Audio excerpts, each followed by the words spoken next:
Okay. Good afternoon and welcome everyone. I'm Maureen Conway. I'm a Vice President at the Aspen Institute, Executive Director of the Economic Opportunities Program. And I'm really thrilled to welcome you all to our conversation today. We're going to have a book talk and a conversation about Still Broke, Walmart's Remarkable Transformation and the Limits of Socially Conscious Capitalism. This conversation is part of the Economic Opportunities Program ongoing Opportunity in America discussion series, in which we explore the state of economic opportunity in the United States, the challenges workers, businesses, and communities face, and ideas for change. And today we're considering some of the ideas raised in Rick Wartzman's most recent book about the history of Walmart and some of the remarkable transformations actually in practice the company has made in recent years, and what this experience tells us about the ability of companies kind of on their own to address what I've come to call the job quality crisis in America.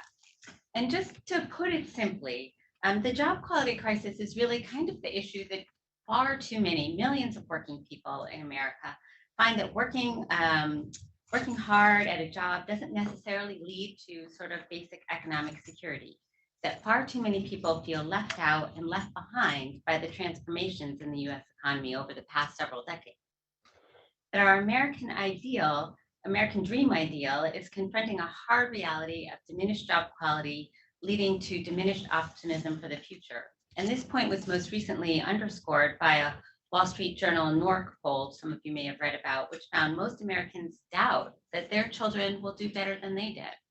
And many are growing very skeptical that a college degree will pay off. So for some of those of us, and I know some of you in the room and some of the folks watching online are sort of in this field of economic opportunity and economic mobility and trying to sort of foster it. The idea that most Americans say this strategy of learning, building skills, and advancing into a better job does not align with their lived reality, that should give us pause. We've been in a period of tight labor markets and companies struggling to hire, and Pew Research found that people have been quitting their jobs not only because of this issue of low pay, although that was the number one reason, but they also are quitting their jobs because their jobs don't offer them these opportunities for economic mobility. They don't offer them opportunities to learn, to build wealth, to grow, and to get ahead. And the third reason was that they don't feel respected at work. Okay, so to be honest, it's a little self-serving for me to cite this research because we recently did some work with the Families and Workers Fund, and we pulled a multi-stakeholder coalition together and all this kind of thing, trying to sort of find a common definition of a good job. And our common definition of a good job sort of is the inverse of why people are quitting their jobs, right? We found that a good job rests on basically three sort of tent poles. It provides basic economic stability, right? So people feel that they can kind of just keep their lives together, right? It provides opportunities for economic mobility, opportunities to learn, grow, to build wealth, to become more. And it provides, the jobs have equity, dignity, and voice, right? Workers feel respected for their work. People are not sort of put in roles based on race, gender, or other kinds of things, right? That they're really equitable workplaces where people are respected for who they are and what they bring. And yet we find that we find ourselves in a situation where most people say that they don't actually have a good job like that. They don't have a good job like that. So Gallup finds that less than half of Americans report that they have a good job. Some have a mediocre job, and I think it was 17% said that they had definitely a bad job. So we need to ask ourselves why work isn't working for so many, and what can be done. And that's what we're going to do today within the context of this book talk. Obviously, these are really difficult questions, and we don't have all the answers. But we're excited about having this conversation with you all, and hope we're going to be able to bring you into it too. And so here's how we're going to do it. We're going to start with Rick kind of giving us a lightning book talk for 10 minutes. And then we're going to have our panel conversation for about 40 minutes. And then we're going to sort of be bringing you all into the conversation, and hopefully our online audience too. I want to do a quick review before we start of our technology. So for those of you joining remotely, all of our online attendees are muted. We welcome your questions. Please use the Q&A button at the bottom of your screen. You can submit and upvote questions. We encourage you to share your perspective. I know we have a really knowledgeable audience, so you can share ideas, resources, and experiences related to today's topic in the chat. We always appreciate feedback. I think my colleagues may have put feedback surveys out available for people in the room, but for those of you online, it'll pop up at the end. Please do give us feedback on our event. We're always trying to do better. We're thrilled with today's participation, and thank you to those of you who submitted questions in advance. We'll try to get to as many questions as we can. We also encourage you to tweet. Please use the hashtag #TalkOpportunity. If you have technical issues, please send a note in the chat or email us at eop.program@aspeninstitute.org. This event is being recorded, will be shared after the event via email. Closed captions are available. Please use the CC button at the bottom of the screen. Okay, done with that. And now I want to give a brief introduction of all of our panelists right now. They're amazing. There's more information on our website, but just briefly, Rick Wartzman is co-president at Bendable Labs, a technology consulting and research firm that aims to improve economic stability, mobility, and opportunity for people across the United States. Rick is a business journalist, I think, by trade. He had significant stints at the Wall Street Journal and LA Times. The book we were talking about is his fifth. I was corrected. I was giving him 7, but whatever. His 5th book, and in addition, he's recently added a new position as senior fellow at the Burning Glass Institute, while he continues to juggle his work as a writer and co-founder of a startup. Julie Gerke is vice president of philanthropy at Walmart, which is enough of a job in and of itself. She does not need 3 more. She leads philanthropic investments for Walmart and the Walmart Foundation and focuses on sustainability for people and planet, both in communities across the US and around the globe. Julie joined Walmart in 2008. Prior to Walmart, she worked in the nonprofit community on issues of anti-racism, homelessness, and community revitalization. Byron East is the CEO and co-founder of Opportunity at Work, whose mission is to rewire the labor market so that 70+ million stars, US workers who are skilled through alternative routes rather than bachelor's degrees, can work, learn, and earn to their full potential. Byron is trained as an economist. We won't hold that against him. I'm actually married to an economist. That's another story. And his work is and his work is informed by a range of previous experiences, from 20 years at McKinsey to serving as Deputy Assistant to the President for Economic Policy and Deputy Director of the National Economic Council, to lived experience growing up in Detroit and Phoenix.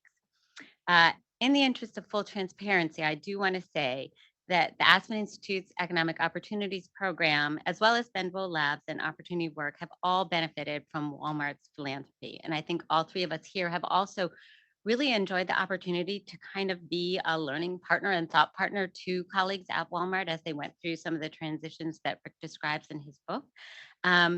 And I want to particularly appreciate Julie for being here today, for her willingness to engage deeply in difficult conversations. And this is the thing that I think I've really, truly come to appreciate in partnering with Walmart on all this work, is their willingness to kind of show up and talk about the hard questions and the hard issues. So thank you so much for being here today. Okay, and it is now my great pleasure and privilege to welcome Rick Wartzman to the podium to kick things off. So Rick, turn it over to you. Thank you.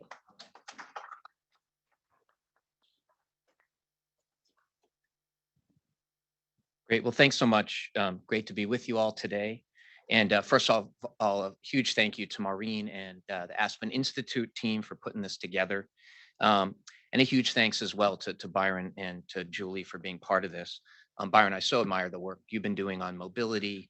And Julie, just to echo what Maureen said, your being here, I think, speaks volumes to one of the things I really truly admire most about Walmart. I mean, that's a real willingness to engage with your critics, and hopefully we can all get a little smarter together. So Still Broke, this was by far the fastest book I've ever written. It took about 3 years from start to finish. That's lightning speed for me. But now I've been asked to do something, as Maureen said, even more lightning speed, boil the whole thing down in about 10 minutes. So what I thought I'd try and do is give you 5 key insights from the book. Oop. And let's see. And that's not clicking. Well, let's see. It is, yes, apparently. Can we hang on one sec? We'll get a technology assist here, maybe. All right, there we go. So the first thing I want to say is that Walmart is not the company it once was. For about a decade and a half, beginning in 2000, Walmart was routinely portrayed as greedy, if not downright evil, in much of the media. If you really, we mean really want to scare the locals next Halloween, here's an early costume idea for you or your kids. Dress up as Walmart, 2 commentators wrote in 2008. Tellingly, this zinger didn't come from a pair of union leaders or Bernie Sanders staffers. It was served up by 2 officials from the normally staid Federal Reserve Bank. During this period, Walmart was blamed for all sorts of ills, killing off Main Street mom and pop businesses, driving US manufacturing overseas, and above all, mistreating its frontline workers. I know lots of folks, yes, mostly coastal elites, who won't step into a Walmart to this day because of a reputation seared into the public's consciousness 17 or 18 years ago. But the truth is that over the years, Walmart has taken a number of steps that have helped to reform its image. It has become a much greener company, so much so that it is now seen as a corporate and environmental sustainability leader. It has given away billions of pounds of food to food banks, and it has lowered the price of prescription drugs, making essential medicines more accessible for millions of Americans. Walmart has also invested in its hourly employees as it never did before. Beginning in 2015, the company began to increase pay, improve benefits, and invest in training and education for its frontline workers. Its starting pay has gone from an average of $7.65 an hour to a minimum of $14 an hour, with the latest increase announced just a couple of months ago. The company's average hourly pay now stands at $17.50. Walmart has gone from being seen as a problem to becoming a significant part of the solution. John Struer, the chief executive of Calvert Research and Management, which specializes in socially responsible investing, has said. And he is hardly alone in lavishing such praise. When Walmart began to raise its starting pay, the company landed on Fortune magazine's Change the World list. It has become, in many eyes, a paragon of socially conscious capitalism. A second insight. Even with all of the progress it has made, Walmart, in my view, continues to fall short.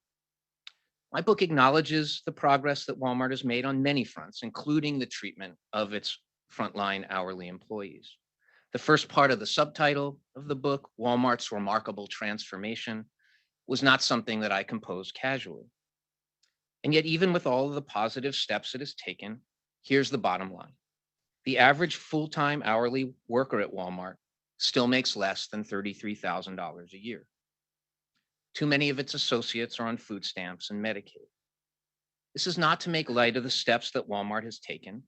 In the context of its own history, the company has evolved far more than many others. Its transformation has been real. But this is also real. If you work at Walmart, even after everything the company has done to improve your job, there's more than a fair chance that you still won't make a living wage. Just because things are better doesn't mean they're good. In my view, Walmart, with free cash flow that has averaged about $17.5 billion over the past 5 years, can do more and should do more. A third takeaway. Walmart is both a source and a symbol of America's low wage crisis. When you ask Walmart executives why the company doesn't pay more, the answer you get generally is the same. Some version of, our wages reflect the local market average for that type of job.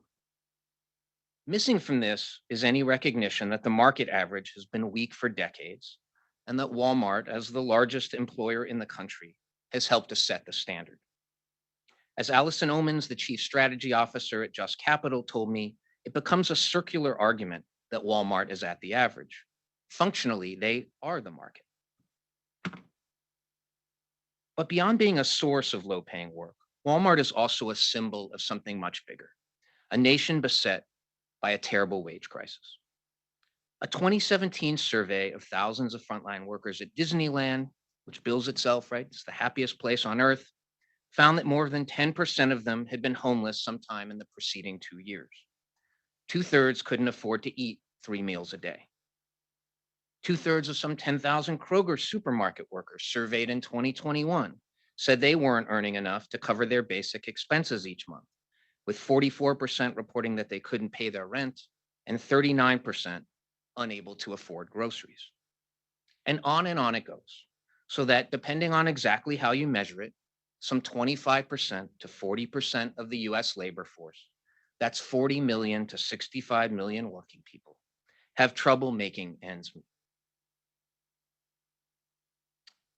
Insight number 4. I have become convinced that Walmart and most big companies will never do enough on their own. I've always been a both and guy, somebody who has thought that both government and business have a vital role to play in making sure that American workers can earn a decent living. But in my last book, The End of Loyalty, The Rise and Fall of Good Jobs in America, I was more of the school that government was mainly there to set the guardrails and provide a safety net when someone really needed help. It was up to business to carve up the pie broadly and fairly, as it had in the 3 decades after World War II. Washington's prod can't alone turn things around, I wrote at the time. Corporate executives must step up. It is their companies that must reinstitute a sturdier social contract with their workers. My deep dive into Walmart has caused me to reconsider. Yes, business can and should do more, but what I've come to believe is that unless there is a government mandate, Walmart and most every other company will never move far enough or fast enough to provide people with a genuine living wage. Sure, there are exceptions such as Costco and Bank of America and PayPal and some other high-profile examples. But for most of corporate America, I'm afraid that Washington's prod will be the only way to get there. Which brings me to my final point. We need not just a minimum wage, but a government-prescribed living wage. In Still Broke, I call for a series of bold government actions to help workers regain their rightful share of the nation's prosperity. Among them, reforming labor law and devising a health system that gives every American affordable access to good medical care, untethered to the workplace. More than anything, though, we should require that companies pay their workers enough to live on. Specifically, I call for a federally mandated living wage of no less than $20 an hour. Why? Because 90% of Americans reside in a county where to support the typical working family, they need to earn at least $20 an hour, according to living wage for us. This idea of a family living wage, it should be noted, is based on widely accepted methodology used around the world and is in step with the Biden administration's push for a quote unquote family sustaining wage. Now, I am not naive. Many are sure to dismiss $20 an hour as radical. But I would suggest that what is truly radical is this, that in the richest country on earth, 1 in 6 working people can't come up with the money for their prescription drugs. That even before COVID, about 30% of families with 2 working adults experienced material hardship, such as falling behind on the mortgage or the rent or their medical bills. That 1/3 of those going to food banks are from a household with at least one member who has been working. That nearly half of Americans have only the slimmest of financial cushions and wouldn't be able to cover their expenses for more than 2 months if they lost their job. That homelessness is not just a manifestation of mental health issues and addiction, but also of work that doesn't pay sufficiently, with more than half of those in shelters and more than 40% of those on the streets having had some formal employment in the year they were living under such conditions. When it comes to poverty, Princeton sociologist Matthew Desmond has explained, a willingness to work is not the problem, and work itself is no longer the solution. As I see it, The problem in the end isn't that companies like Walmart are evil. They're not. The problem is that this is what good in America, or at least good enough, has come to look like. It's time, I think, that we reset the bar. So thanks very much. We're going to dive in, I think.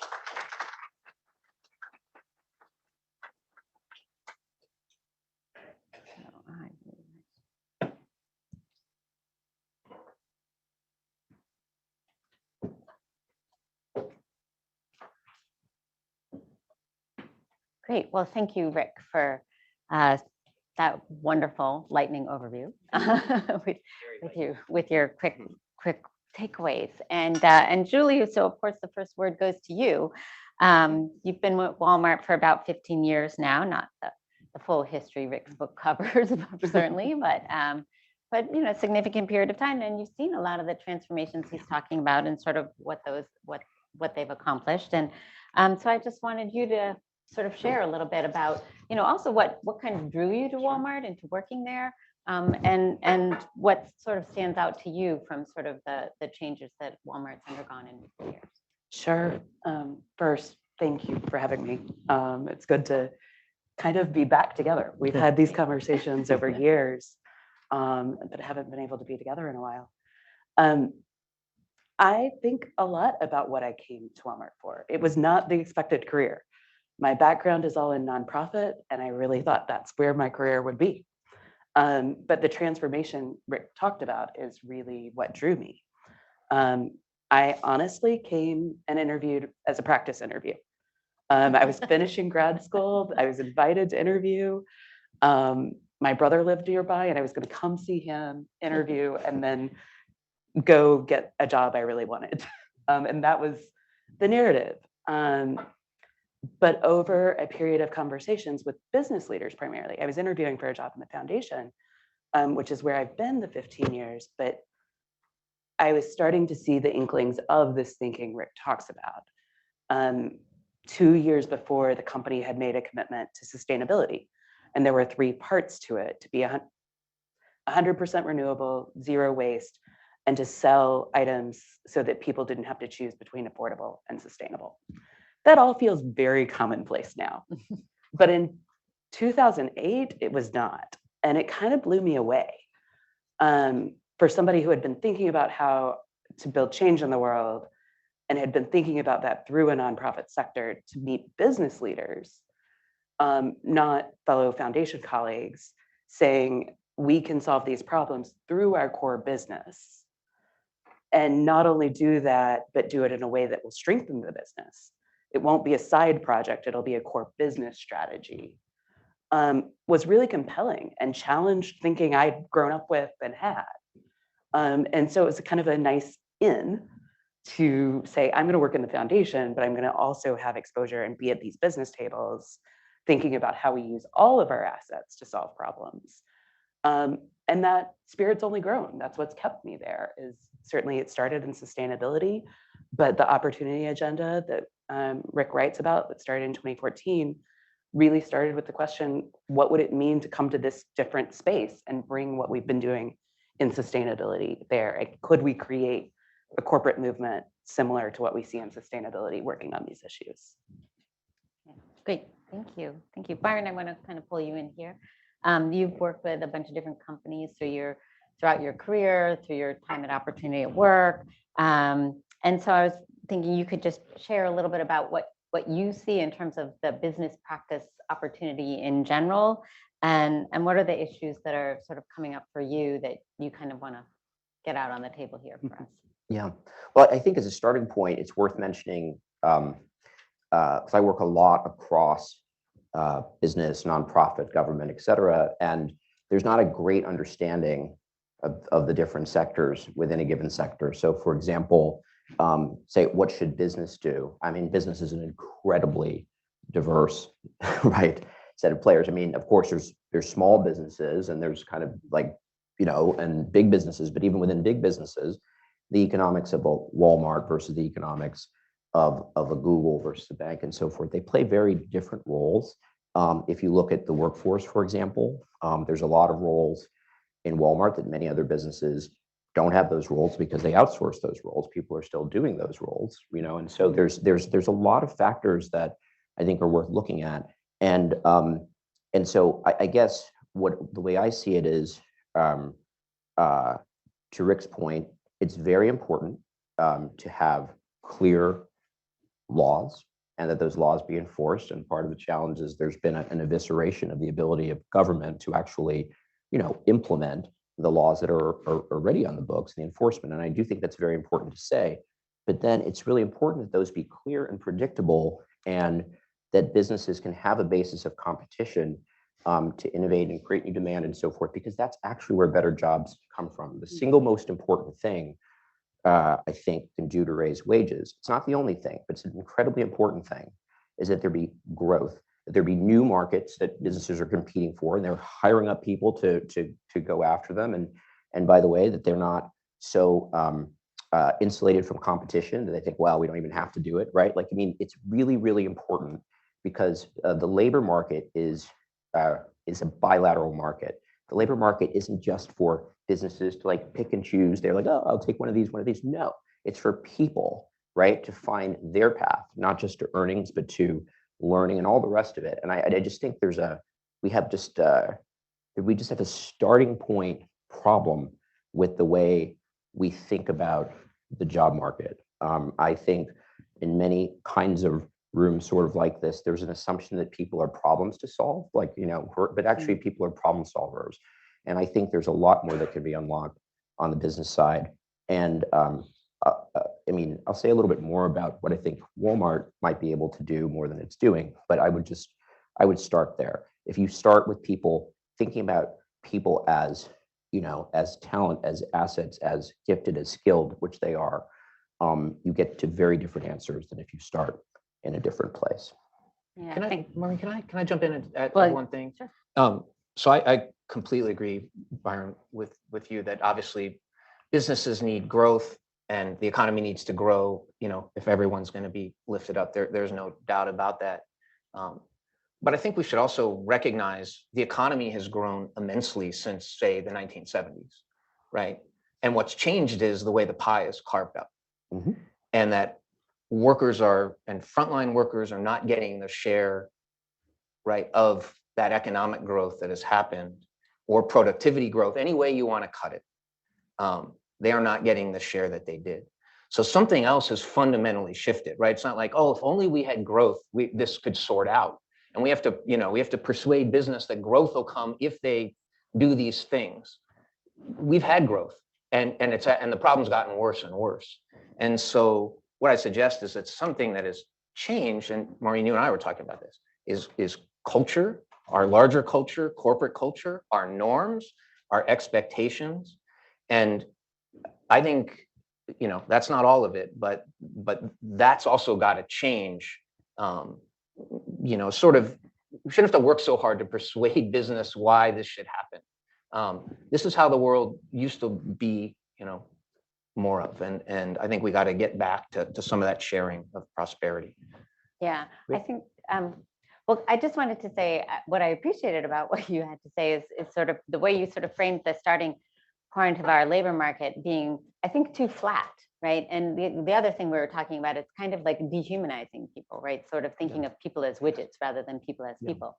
And the only thing I want to say is I don't think it is so much a matter of persuading business. It is more a matter of structure. So in other words, I don't think it's about saying, it's nice to be nice to the nice. I think it's about having a market structure that's competitive enough, for example, that you have to invest and hire people in order to go after new opportunities, that you can't just sort of stand pat. So it's more structured. I think it has a lot to do with policy, but it's not just to do with wage policy. And I think, but from the standpoint of setting the floor, I do think that's government. I think if you're not having government set the floor, and so that everyone has to compete on that basis, then I don't think business will get there by itself. Yeah, so I did tell them ahead of time they didn't actually have to answer the question that I asked them. So apparently they took me at my word there. Anyway, But I did want to say that I did appreciate how you framed that, but also on this question of growth, and I would ask, and this is going to kind of transition me to my next question about defining our terms.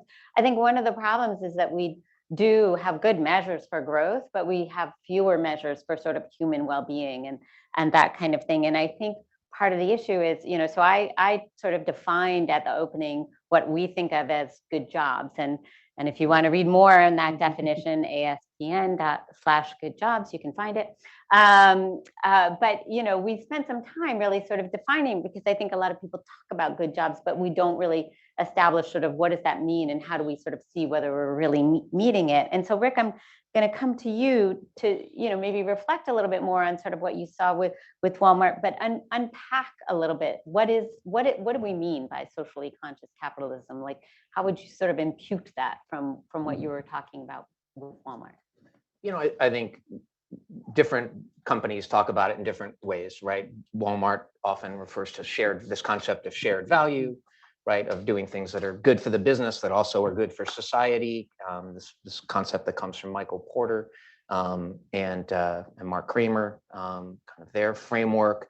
Others obviously talk about stakeholder capitalism and the Business Roundtable, right? Now already back to 2019, sort of with nearly 200 CEOs at that time. I think it's over that now, who signed this statement to not specifically endorse, which their previous kind of purpose of a corporation statement did, said that the interests of all stakeholders were derivative of the interests of shareholders. That was their term, derivative of, and now they say, no, it should be, business. The purpose of business is to create value for all stakeholders. So I think, there are different definitions that all sort of run around the same thing. I think, in general, my sense, and having been at this for quite a while now, is that some of it's real, and there's been progress. Even having the conversation is an incredible change over, I don't know, 15 years ago. Some of us are old enough to remember, right? When greed is good was the kind of, right, watchword of business. And I don't think you'd find CEOs saying that today. And I think words are important. And I think the whole movement has been important. I would say that the rhetoric is greatly outpaced reality from what I can see. And I'd say particularly on, if you think of it in ESG context, on the S part, on the social, on the human, the worker part. I think the environmental leg of it has moved faster. Companies, at least like Walmart, have been at it longer and have made real progress. Again, we're still the climate change numbers are not running in the right direction either, but I think there's been more progress there. I think that we can talk about why if you want, but I think they've been slower to move on the kind of worker well-being, job quality front. Great, thank you. So Julie, I'm going to come to you next because, a part of the work you do with Walmart is around sort of strengthening communities as well. And I know that you, in the work of the philanthropy in particular, but at Walmart in general, you've thought a lot about what does equity mean in terms of our workplace, as well as sort of in the work that you support. So I'm wondering if you have sort of how you think about that, and maybe even if you have to my question of sort of like how do we define things in ways that we can sort of track and see if we're making progress, if you have sort of a framework and way of thinking about equity that has been useful in the work you do. It's a hard question. Yeah. You started with community, and anytime somebody starts with community, I immediately, it's such a visceral word. I go back to where I grew up, which is a small town in Southwest Arkansas. And this work happened to have come alive in that town. When we started the work on the opportunity agenda, it wasn't long after I got a call from my dad, who's a rural physician in the area. And he said, I need you to explain what Walmart Academy is. And I was like, we don't really talk about work. So I'm like, why is my dad calling me about this? And he was like, a patient today, I spent 10 minutes looking at pictures of her graduation from Walmart Academy. And she was talking about how she'd never graduated and her whole family came. And, she was now enrolling in her GED and community college. And really it was, what it is we've built 200, learning facilities. Several of you, I think, have been to them around the country, where it's a combination of on-the-floor learning and digital learning and a number of things that you can get up to 22 college credits in it. But it takes a workforce and really upskills it and invests. And that has impact on community. All of this happens in real place. And the story that my dad was kind of unpacking with me felt so emblematic of at least the philosophy that Walmart tries to do, which is we want to be an access employer. People like this woman who he was talking to didn't have a college degree, got a first job. There are a lot of diversity of jobs at a Walmart. So auto center, pharmacy tech, optical, truck driver, which starts at $110,000 a year. So come get exposed to a broad set of careers, think about what it is, and increasingly what we've invested in is the upskilling and training to get there. A lot of that is on the job, but also if you want to attend Live Better U, which has 2 4-year degrees, short-term credentials, it's 100% paid for. And so how do we create this pathway for people, particularly people who may not have had success in traditional education, and make that very real so that that story is not an anecdote, but rather pretty normative. 80% of our jobs beyond the front line are filled internally, which I think is an important cultural piece. We were talking about culture, really recognizing the talent that is internal and seeing that as your first place to turn when you have promotions. That's been in the history of the company, but gotten stronger. 75% of store managers started as hourly associates. So it's really, on my team in the home office, it's common. It's a badge of honor to work in the stores and to have worked your way up. And so how we do that in a way that is equitable and really, really inclusive, which we're working on, and we're really proud of the progress we're making, and build stronger communities. So, yeah. Great, thank you. Byron, I want you to probably build on that a little bit. I think that's a good segue into sort of a lot of the things that you think about in terms of this skills, and particularly skills built on the job, and how do you think about that with respect to job quality, but also sort of this challenge of economic mobility, right? So, and how we should think about it. I think, there is sort of a way of thinking about it within a firm, but then if we look at sort of within our sort of labor markets overall, it's really not that high. And so, so I'm just wondering if you could sort of comment on sort of business practices and sort of what you're seeing and what you're working on, and how that relates to addressing this challenge of economic mobility. Well, first to the problem of economic mobility writ large in the United States. Rick talked about productivity, and of course, productivity has been rising, and wages haven't been rising in tandem with them for median workers. So there's this big divergence between how much economic value, if you will, workers are generating and how much they are being paid. I mean, there is a wedge, and some of that is sort of the rising cost of healthcare, which creates a wedge, but some of that is very clearly there's a different sort of cut of the pie, and more of it is going to profits, and actually more of it is going to rents and housing. Like the cost of housing is almost as big a factor in this wedge as our rising corporate profits, and people don't always recognize that. So those are the kind of big macro contours.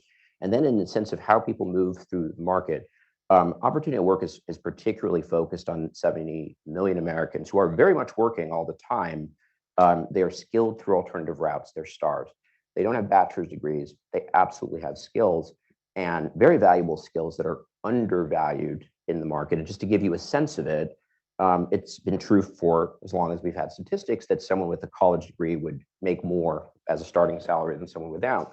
But for the first time in our history, it takes 30 years for a star to work and reach the level of the starting salary of a median college graduate. 30 years. And no one can tell me that 30 years of work experience is less valuable than a college degree. That can't possibly be true. It's absolutely not true. But that is a big element of this wage compression, and it relates to somewhere along the line, we decided that if you didn't have a college degree, sort of like, well, we're not going to really think about you as talent, right? It's more like in commodity work, and that's not that's not limited to any one company. That is a very economy-wide problem. And that's a lot of what we're working on. And part of it, I mean, I think every company should be removing those degree requirements for things, for the kind of career path jobs. And we could show you that 30 million stars already have skills for jobs that pay 50% more than the ones they're in. So so far doing that is a win-win for business. But I think to take it beyond that, because of course that wouldn't get us to a solution, at the level that you're talking about, Rick. I think it's really important to understand what business can do well and what government can do well, because they really are different. So government is particularly well suited when you think everybody should get something, or everybody in a subcategory should get something or pay something, right? Like, it's good at saying, this is the way it works, period. So if you want to set a floor, like, that's why a minimum wage. So if you say to businesses are much less well suited for everybody gets something, because of course there's no business that employs everybody and they all look sort of a little different. Whereas business is much better at, hey, you're trying to get, like, systematically, you have a goal. You're trying to get more of something or less of something in the most kind of cost-effective way. That's what business does. So I think the big difference on sustainability versus the social part is the key moment was when you started to measure, right? You started to measure, carbon emissions abated, and then you saw what Walmart did, because Walmart is a very operational company, extremely operational and extremely scaled. And so when they could have a target and work not only within their company, but in their whole supply chain to say, no, we're going to reduce emissions. That's our goal. And what you have something, Project Gigaton, right? Yep. Trying to remove a gigaton of carbon emissions based on your supply chain. Yep. Well, there's never been something like that for income, right? For income and wage growth and economic opportunity. And there needs to be, and there could be, because in fact, if you want to say what would be the measurable social value of business above and beyond making profits, one of the biggest things is actually developing people's skills, like building it in the way that they could, because we all learn most on the job, and so that they can actually earn more. And if Walmart did that, not only within its business, which it's done a lot of, but what's the Project Gigaton equivalent in your supply chain, right? Like, why couldn't, with all the suppliers you have, why couldn't you set the norms, right, of kind of inclusive hiring, skills-based hiring, and actually shape the whole market, which, by the way, would also take care of the problem. If you set that standard, that it includes your suppliers, well, that should include people as outsourcers. So businesses should be doing this. I think a lot of businesses who have mainly high-wage workers, right? Mm-hmm. So they look good in that dimension, but they have a lot of low-wage workers working on their campuses, working in their businesses. They're just outsourced. You should be able to set that standard there too. So I think that is something that you could do, Walmart could do, I think would be in Walmart's competitive interest broadly. But at the end of the day, if you want to make sure everyone gets a standard, I really do think it has to be rules. It has to be kind of government. Yeah, thank you. I appreciate that. I appreciate that. I think, Julie, the first thing that we had a conversation around was a paper that I wrote that was called, Raise the Floor and Build Ladders, right? So really about, like, how do we have a set of standards that sort of form this floor? And I think one of the points that we were talking about is that by having a basic standard that's sufficient for everybody, that it makes it much more possible for people to climb those ladders, right? So that those things are really complementary strategies, not either or strategies. And I'm going to now ask you about complementary strategies that you're working on, because you talked about how, sort of both with the business but also your role in philanthropy, like you have this opportunity to kind of think about those strategies, how they complement each other. And I was just wondering if you could sort of talk about that, like how you partner with the social sector on certain things and sort of where that works well, and whether you see any also sort of where there might be frictions in that kind of work. Sure. I mean, I think a lot of what we're talking about here is systems level change. And no one actor does that. It really is done in all sectors working together, lots of actors working together. As Byron talked about, there is, how do we work with our suppliers? How do we work, the work he's talking about of building a skills-based system we're doing as part of the Business Roundtable with a number of companies to try to set that standard. But it also makes me think about meeting Rick. You're talking about our first conversation about your article. You also brought together a group of us, it was probably 7 or 8 years ago, to talk about these issues and Rick was presenting about a case study about American Airlines, who had invested in wages, and their stock price dropped dramatically. And I came up and I said, hey, that feels real familiar. That just happened at Walmart. When we came and talked about our investment in this transformation we're about to go through, and that word was used very intentionally because we didn't think we could just reduce wages. We needed to change lots of things. It's all very complicated to get it working in a way that's super productive. The market also did not respond positively. And so this really is a system we have to think about how we approach it. And several of the words kind of Rick defined in his conversation about conscientious capitalism are how we think about it. So it is a long-term view on the health of the company.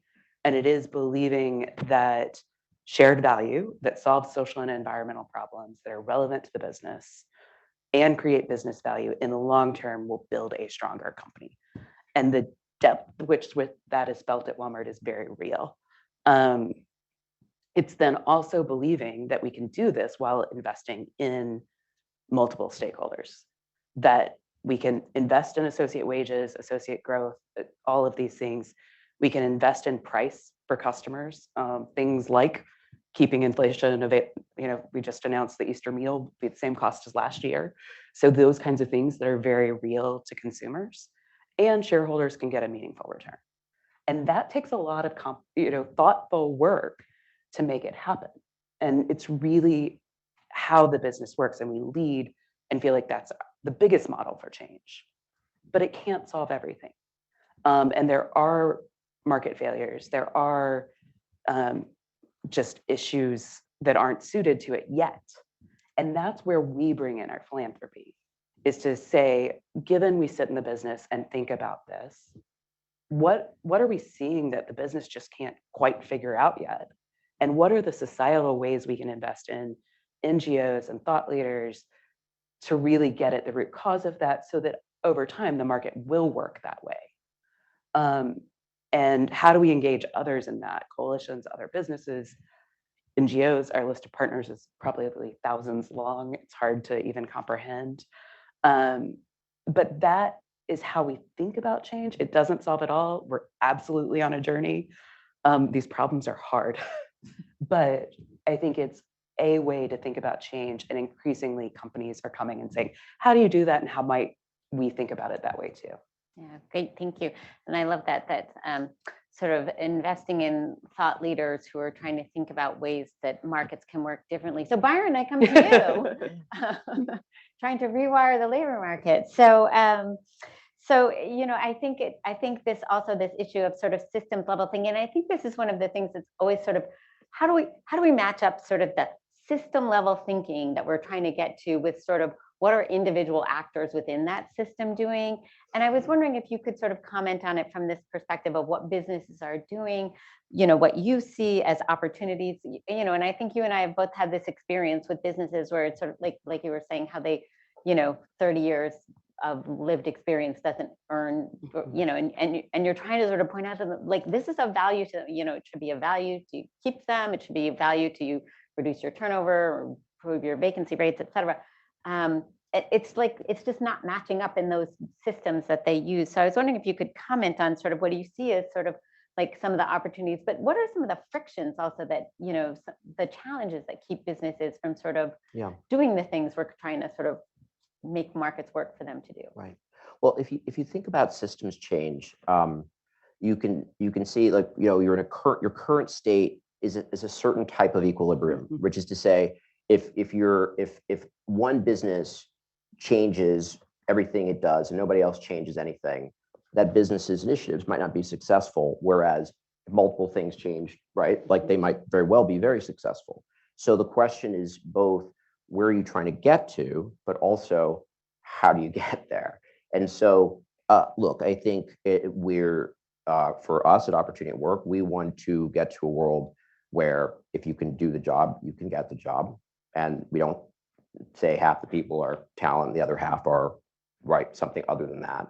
And where if you actually learn something valuable and contribute, you actually get paid more, right? You actually can earn more based on that learning on the job. And finally, that if a pathway that got you there and whatever supports got you there is successful, there should be resources flowing behind that so others can do it too. And that's something we haven't talked about much. It doesn't really happen. Like you could do a great job, and that, in the nonprofit sector, that doesn't really get you anything in terms of additional resources. It's just like, okay, great, pat on the back.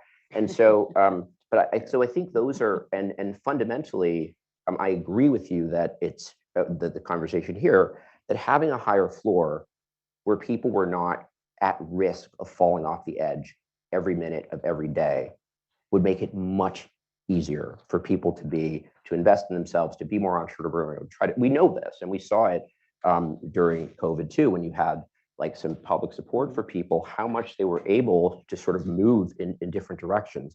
So we've seen it with our own eyes that it can make a difference. And so I think that's really important to note. We've also seen, by the way, with our own eyes, essential workers, frontline workers, not just heroic, but extremely skilled in reconfiguring supply chain, safety protocols, all of that, all of the things that businesses say they want.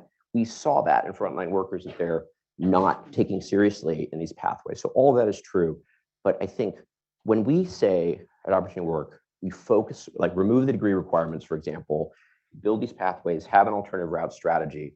That's not the totality of the change, but that is something that businesses could do now and actually benefit immediately. And if you had multiple businesses doing it, you could create a different market dynamic with more pull, more alternatives for people.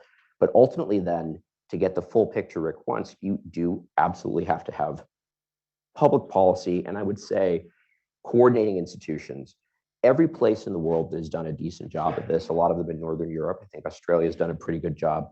They have institutions that are very market responsive, but they're not profit maximizing, right? It's very important that, because profit maximizing means you skim, right? It's like, even if the return on training someone is the same as poaching them, the cost of poaching is less, right? So you get these collective action problems. On the minimum wage, for example, Australia has an independent commission that sets the minimum wage, and it goes up, and businesses and different industries and the government and everybody puts in their thoughts on it, unions, and they make these decisions, and it's very transparent and it's predictable. So in other words, and it's countrywide. So businesses can adapt to different rules if it's predictable and it's gradual. So right now at current exchange rates, the Australian minimum wage is a little bit under $15 an hour, but it goes up in ways that businesses can adjust to. And so Australian businesses have to raise their productivity as they go, and it's gradual. Anyway, so that's an example of the kind of institution that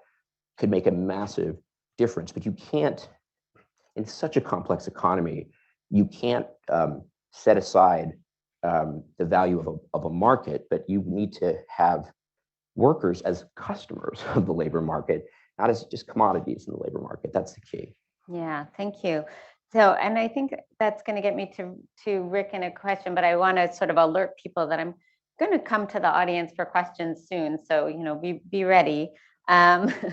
So Rick, I think this is really interesting, this idea of sort of the institutions and systems. But one of the institutions that I think, we sort of struggle with is our financial markets, right? And particularly this sort of shareholder pressure but also I think maybe a little bit the way that sort of the narratives of the financial market sort of dominate our thinking a little bit. And I was just wondering if you wanted to comment a little bit on these kinds of sort of shareholder pressures that Walmart and other companies face, and how you think about sort of the way that intersects with the challenges of improving conditions and pay for workers. How has that limited progress from your perspective? Look, I think, shareholder primacy still reigns despite, moves toward a stakeholder orientation by many businesses. I think it's just the facts. And, I happen to know the numbers from Walmart. I don't think they're unique. So the time period I looked at when the company began to raise wages in 2015, through the end of 2021, when I kind of stopped my reporting. And again, there's been another raise since. The investment was $5 to $6 billion in their workers, a lot in higher pay, also in training, improved benefits. They've moved much more, to their credit, to full-time workers from part-time workers. So lots of progress, lots of good things. $5 to $6 billion is real money. Obviously, that's a lot of money. over that same period, the company bought back $43 billion worth of their stock, right? And so, and look, I haven't talked to Julie directly about this. I've heard from some of her colleagues who say, I'm way oversimplifying things if you think you can just take, money for share buybacks and apply it to workers. And I'm not a finance guy. Maybe I'm oversimplifying things. I tend to think they're overcomplicating things. that money is fungible at some point. And again, this is a company with a lot of free cash flow. And again, I'm not picking on them. This is a broader problem. It's interesting listening on some level. Look, first of all, I completely agree. It's complicated, and there are many moving parts. And again, the work that Byron is doing in terms of moving to recognizing skills over credentials is so important, and a really important part of this multifaceted solution. I run a company, Bendable Labs, that is a lifelong learning and workforce development company. Our product is a digital platform in those areas, and so I completely agree that if you learn new things or if you have skills, you should be recognized for them. But again, as a society, we can't make it so that it's your next job, that if you only got to that next one, you learned something new and you got to the next one, or if you showed the skills and you got to the next one, then you'll be okay. And this is the raise the floor part of it. And I think, again, companies have, again, by and large, across corporate America, are over-indexed on the training and education side now, right? And under investing in the raise the floor side. Yeah, I would agree with that. And I would make that. So I have more questions, but we're limited in our time. And I really do want to come to the audience, and also if there's any folks online, again, encourage them to ask questions. And the last thing I want to mention is that keep your hands up. I'm going to take a bunch of you at once, I see. So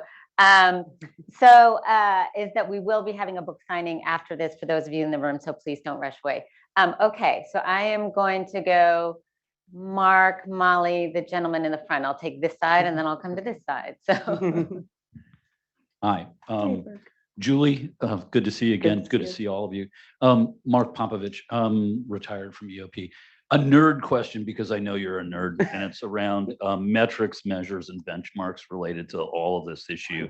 Because I know you guys as a corporation are very precise in knowing company-wide, division, line of business, store, even down to the shelf level, how things are performing or not performing. So I suspect that what you did in sustainability, which was metric driven, has been driven here. And I know some of those metrics, but I was just going to ask you two questions. The second one's in two parts. What nerd to nerd. Oh, wait, you already quit. Damn it. Don't listen to her. So have you learned something about what to measure and what to benchmark as a corporation that you'd like to share with us? And then, how does this resonate, or that example, how did that resonate within the corporate and board leadership? And then lastly, does that have to connect to making the case within Walmart to improve job quality for associates, or how independent is that decision from that kind of information? Thanks. Okay, so I'm going to ask you to hold that question. I like to take three at once. And I'll remember it all. Okay, Subpart B. Exactly. Hi, I'm Molly Kinder. I'm a fellow at the Brookings Institution. And I just wanted to first say I've absolutely loved this event. I found it so refreshing. Julie, it's wonderful to have you in the room. I really admired your philanthropy over the years, but it's just great that you're here for this discussion. And I want to commend you for that. Rick's book, if you haven't read it, is fantastic. I read it so quickly because I loved it so much. Rick knows I think it's fabulous work, but it's important work. It's really thorough. I think it's very fair. But Rick is very brave in the book. And this is what I want to surface in my question. It's really rare in our sort of public thinker world of think tanks and scholars talking about job quality or economic opportunity to actually spell out when a company doesn't meet the bar. And Maureen's work was fantastic with partners defining what job quality is. And part of that definition is a family sustaining or a living wage. That's very easy to measure. There's a lot of measures out there. And Rick has pointed out in his book that Walmart, like many other retail companies, on average, doesn't meet the bar for job quality. And I think there's incredible value in saying that, and also pulling in the context that it's not Walmart alone. It's the incentives, it's the short-term nature of capitalism, it's the lack of regulations, but it's important that it's said. It's not just that we talk in platitudes or generalities that we have a low wage crisis, but it was said that the biggest employer in the country is not meeting the bar that Maureen has pointed out. And my question is, I've as someone who comes from the think tank world, Rick talks in his introduction about the fact that a lot of us receive funding from corporations. And so my question is, should there be more of an explicit conversation between wonderful philanthropists like yourself, Julie, and those of us who pursue this funding to say, how can we take this funding and do amazing work, but stay open to saying the things that have to be said? And shouldn't we make that more explicit? Shouldn't we talk about that and say, when we take this money, I don't think Julie's trying to silence us, but maybe without thinking about it, we do. So I love this panel and I want to see more of this in Washington. And so I'm wondering if there's a conversation that needs to be had about how we do more of this. Okay, great. So one last one before we go to Merritt. Right here. Hi, my name is Mike Golash. It seems like you're sort of leaving the working people out of this equation. You're saying these corporations, these NGOs, you relatively well-off people should decide how that workers, what share of the social wealth that's created they should get. And I think, historically, that doesn't work out too well for people at the bottom. The rich get richer and the poor stay relatively poor. So the whole idea historically was that we have a labor movement to sort of try and set a standard of wages and benefits for workers. And that's been under attack for the last 40 or 50 years. And Walmart, Starbucks, Amazon are leading that attack. And there's no indication that they're willing to back off from that. So I don't see a future of greater equality based on what they decide to do. I see them continue to make more profits, and I consider to be a lot of poor workers. Okay, great. So we have questions on metrics and measures. We have questions on sort of this corporate philanthropy and how we communicate about these issues. And we have questions about the labor movement. So you probably all have thoughts on all of these. Julie, do you want to start? Sure, I'm happy to. So I'll start with Mark's question. I think it's a complicated question, and it's one you've done a lot of work on. We've learned from you and others. And why it's complicated and a little bit different than sustainability is sustainability tends to be very logical. You do this, it reduces GHG. And it tends to be a kind of one-to-one measure. The labor market doesn't work that way. I think Zainab Tan's work is really influential on how I think about this. It's all rewired. And you got to cross-train and you got to redesign the operations and all of these things to make it all work. And the labor market is dynamic and it's changing things in the process. And so that kind of, you re-laid out how you load a truck and therefore you drove fewer miles is not so simple in the labor market. But that doesn't mean we don't need to be measuring things. It just means we need to be cautious of saying, because we did this, this happened. Because normally it's 17 things you did that drove that outcome. And so things we look at are turnover rates, time to promotion, which is right now 7 months on average, the ability to fill roles and really how many people are able to be hired from internal, how fast we're able to innovate, whether we're getting good ideas from associates and they're part of the solution.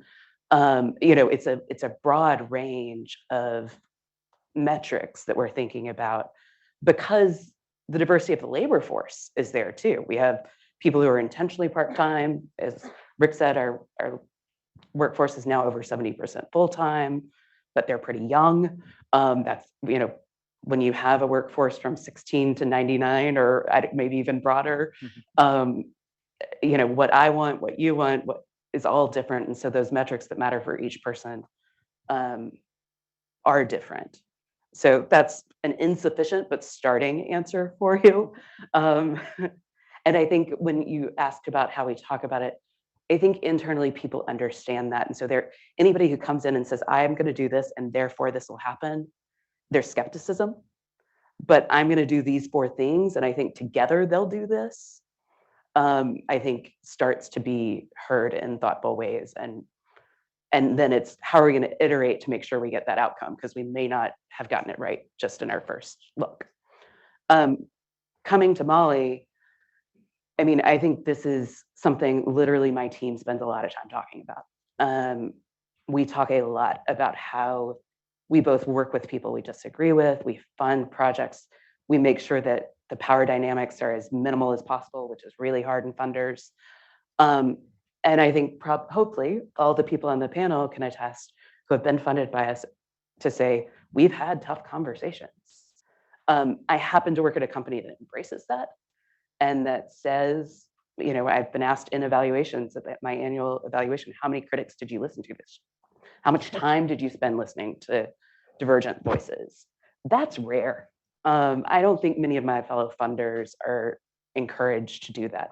So it really matters the culture of the funder you're working with. It's also part of why I stay at Walmart is that I'm not pressured to make our grantees kind of fall in line, but rather be part of a place where we're working on a system where we want the same outcome, but we may agree on what we're funding, but not other pieces. Okay, great. And- Other Yeah, comments can on I- this or on the labor movement question, which I think Yeah. probably Yeah, is a I'll place speak where to that too. we might have several different I'll pick things. up that, but first just on measurement. Mhm. Just one note, I think it's really important. I think there's another place we need more rules. I think we need more rules mandating that companies are transparent about job quality. And I think it's really hard for people to figure out, is this a decent employer to go work for? You know, is this a good frontline job? You can look on Glassdoor, you can look on PayScale, there's some crowdsourcing things. But in terms of a consistent, clear, relatively simple way that companies are required to, you know, to report on what people make, what their benefits are like, how safe is it, you know, what's, you know, equity look like within the company, what are the opportunities for advancement, you know, just some basic stuff. It's a black box. And I can tell you, it's really hard to move the needle. I spent 2 years working with the state controller in California on a bill to try and get employers in California with 1,000 or more California employees to have to disclose a real basic set of information like that. The whole idea was it was supposed to look like a nutrition label of job quality at a company. So these would only be big employers. We were shot down by the California Chamber of Commerce. We were on their job killer list for 2 years. I don't know how disclosing information about job quality kills jobs. The only thing they said too was that it would be a great administrative burden. And I thought, well, then we're creating jobs. So now I'm really, so, you know, anyway, a lot of resistance. And I think we need a lot more transparency in that area. Last thing I'll say is I couldn't agree more. We need to pass the PRO Act. We need, hopefully this fast food bill in California will survive the attacks from industry and some kind of sectoral bargaining can emerge as well. I think there are opportunities to bring companies in like Walmart that have resisted unionization, you know, very hard over a long time with sectoral bargaining. I think that's a real opportunity to bring them to the table. So I couldn't agree more. That's a huge important part of the solution. And if you read Matthew Desmond's new book, Poverty by America, it is, you know, points to the decline in unionization as a huge factor in the problems we're seeing. Yeah, very quickly, I'm quoted several times in Rick's book, having hard conversations on topics like minimum wage and so forth. And one of those conversations was with Julie a while ago. You know, and before Walmart had really leaned into raising minimum wage, I sort of said, like what you're doing on training and what you're thinking about doing is really good, but no one's going to listen to you until you start raising minimum wage. And in my view, kind of advocate for it because no one, I mean, frankly, nobody cares what you say until they see what you do. So, I mean, so there's that. On measurement, I will say measurement of, there's been much more damage from measurement of people by companies. And it relates to your point, sir, like top-down measurement, it captures very poorly. And initially it captured mainly people as costs and not anything about them as value, far less anything about them as sort of creating long-term value. And so the measurement is part of the damage, frankly, that's been done by having only short-term measures, only cost-side measures, and people's value has been massively underestimated to the detriment of people, certainly, but to the detriment of business and industry and the talent pool and all the rest of it that we're now trying to undo, right? It's kind of like if you offshore all your entry-level jobs, for example, you really shouldn't be surprised when there's no like experienced workers in 5 years because they're right. I mean, so it's just, so I actually think it's not that measurement doesn't matter. And I said earlier that if the business can't measure something, it's definitely not going to do it for real. But we need far better measures, different measures that are really more holistic. And then on the point of unions, I do think that's a very important point. And if you look internationally, the idea that a strong union movement is inconsistent with economic growth and company dynamism, I mean, it's not true, right? I mean, but it's the question of how the sectors work together. I mean, even in the United States, in the sectors that have high union density, like the trades, for example, in construction, I mean, unions play a critical role, right, in sort of the whole apprenticeship network and so forth. They're an example, in a way, of private sector unions being very market sensitive, but not profit maximizing. And then I think there is something, we haven't talked a lot about power in this conversation. An economist, sorry, I apologize, like think about power a lot in terms of opportunity cost. So for me, it is, and I think this is very true, when there's a lot of demand, when frontline workers have a lot of options, it does matter, right? It does put wages up. It does push wages up.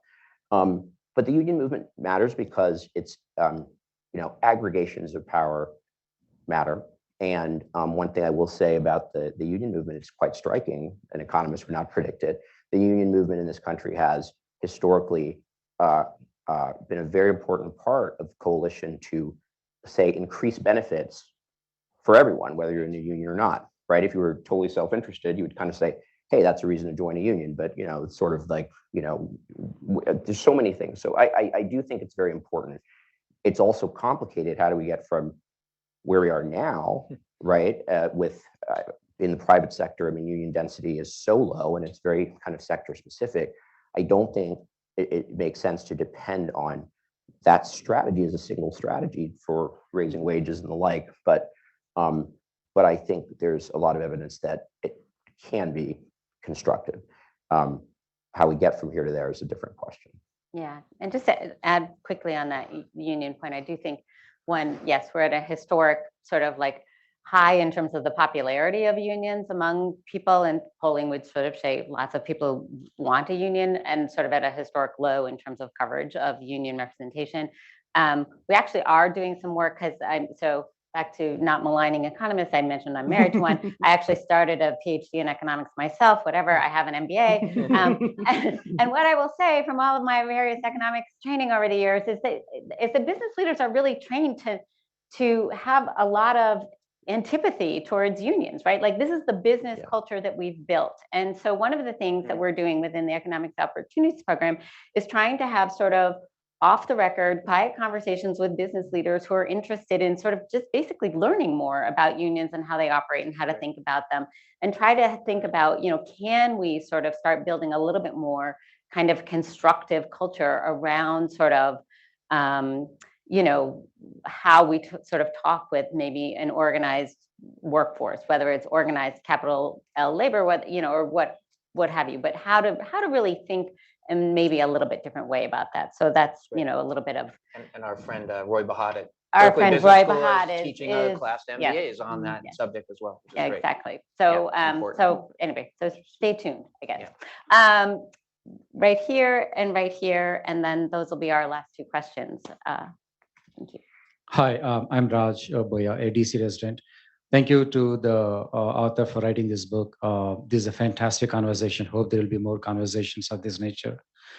I have two questions. One is probably the author knows the wage gap between a CEO and the employee at the bottom of the ladder, how it was for roughly 3 decades after the Second World War versus from 1980s onwards, the gap increased, right?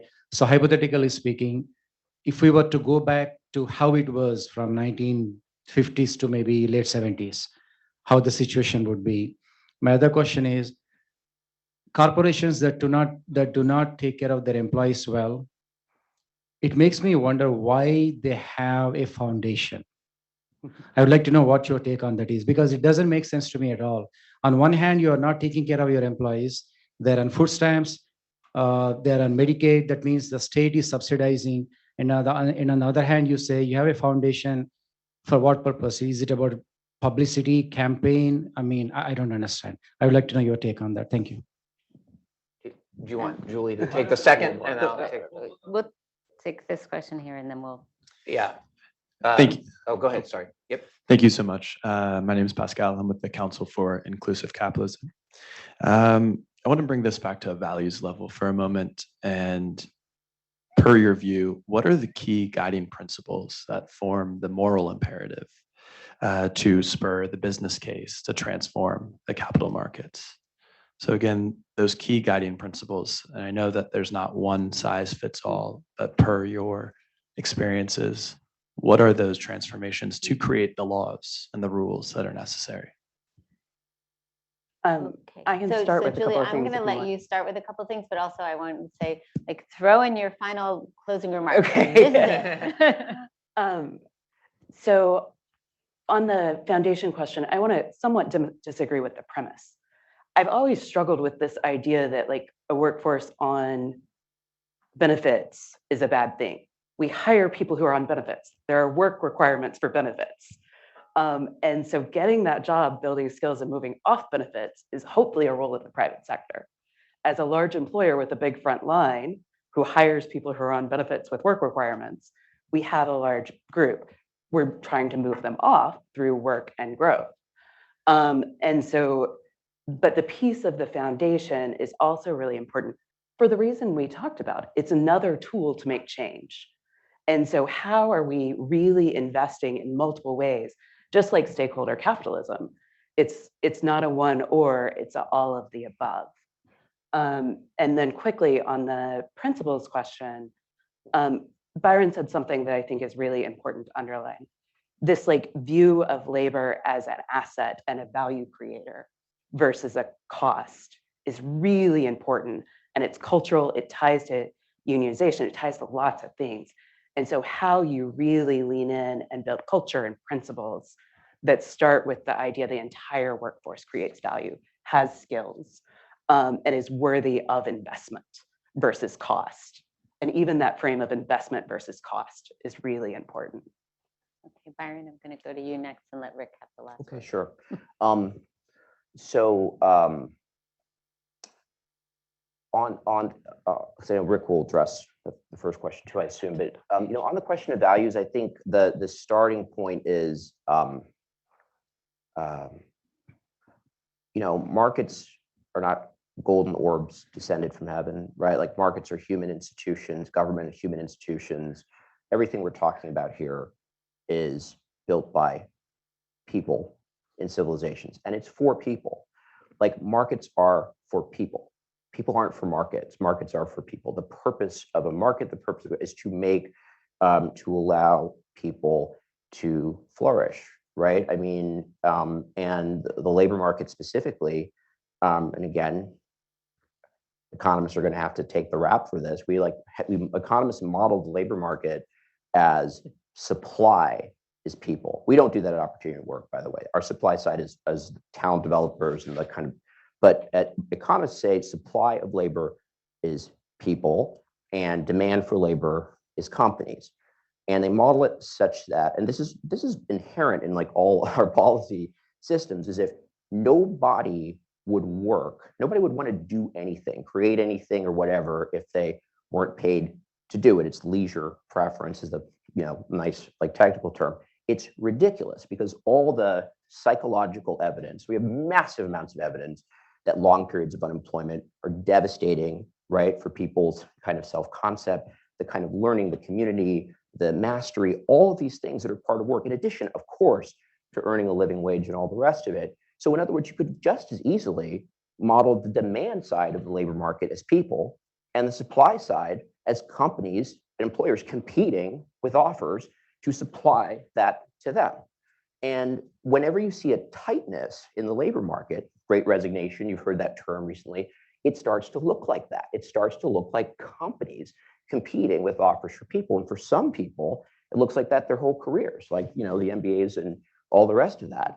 Well, it should look like that for more people, right? And I think if we thought about those institutions, government too, but I'm talking markets for a moment because you asked about it from a capitalism standpoint.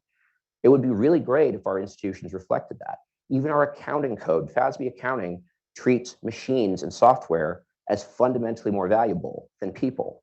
Like so that's why it's amplified through the tax code and all the rest of it, but it's really the accounting system that does that.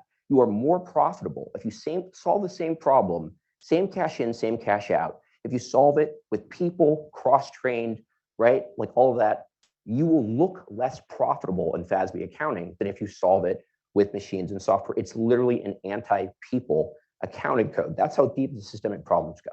So I think if you really took the heuristic that said all of our institutions are for people and you reformed accordingly, we could get a long way.